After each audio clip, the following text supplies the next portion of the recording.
So we step off on the patrol. We talked about, hey, as I'm moving, I have to continually update what we call your METC, basically a big mission analysis, because everything continues to change, right? We think we're going to see one thing. We came down, we took a left. What kind of decisions were you making at that point? Well, first, I'm thinking the security of my team.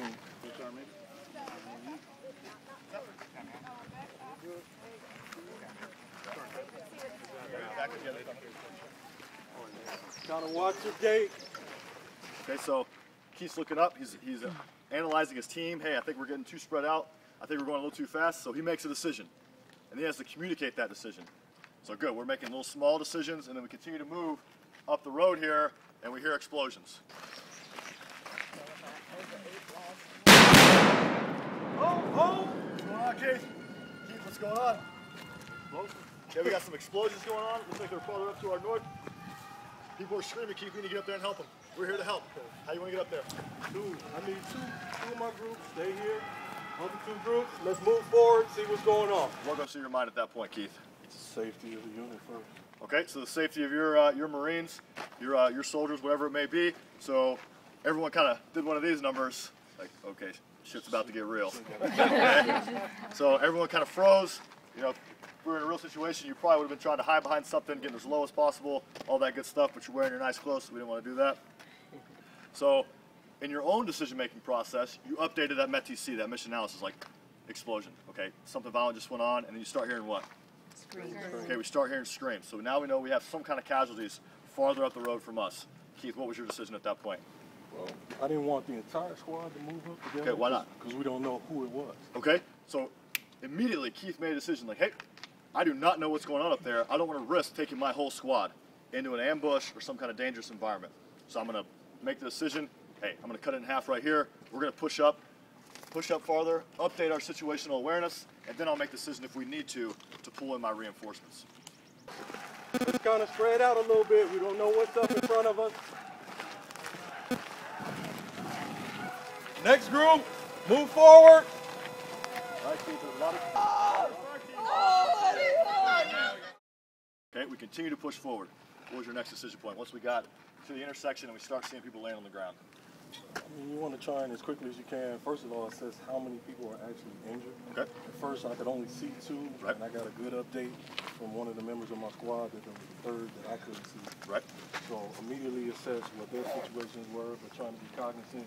We still don't know who's around us, who may be shooting at us. So I try to make sure and have somebody watching in front and on the side of us as well. Right. So we come around the corner, we have multiple casualties. Hey, maybe the two fire teams we brought aren't going to be enough. So Keith turns around, hey, third and fourth fire team, I need you guys to push up. We're going to need a little help. Okay? First thing, obviously, we're going to a dangerous environment. We have casualties already. There could be more bombs. There could be possibly an ambush. So we need to establish security first. Hold me! Sir!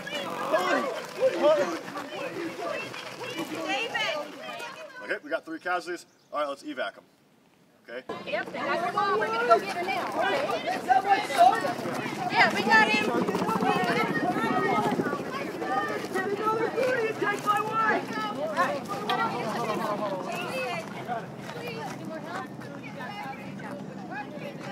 Yes, ma'am. Let's go. Let's move. The evac situation. We know we have the intel that the wife, unfortunately, her situation is not good because of cancer, so we have to make a decision who we take. The 2 most critical people are the father and the son. Okay. Very impressed with Keith at this point. I pulled Keith aside and I was like, hey, decision-making time. We're only taking 2. Who is it? Is that an easy decision to make for a young Marine officer or maybe a sergeant of Marines? Hey, you have 3 casualties here. They all seem to be alive right now. We're on a time crunch. We're only taking 2. Pretty tough decision to make, right? Bleeding a lot. We got to get these guys out of here as soon as possible. Let's go. Hey, the wife's on the way out anyways. We can take her out, but if she dies in 2 weeks, is she really any good to us or the country? Maybe not. Okay, so Keith immediately makes a decision. Hey, we're taking the Prime Minister and his son. His son's probably the future of this country. If we're gonna hold together, we're taking those 2. We gotta move.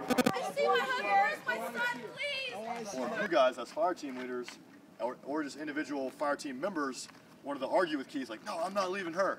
I'm staying with her. Who was with the wife? Did you want to leave her? No. Absolutely not, right?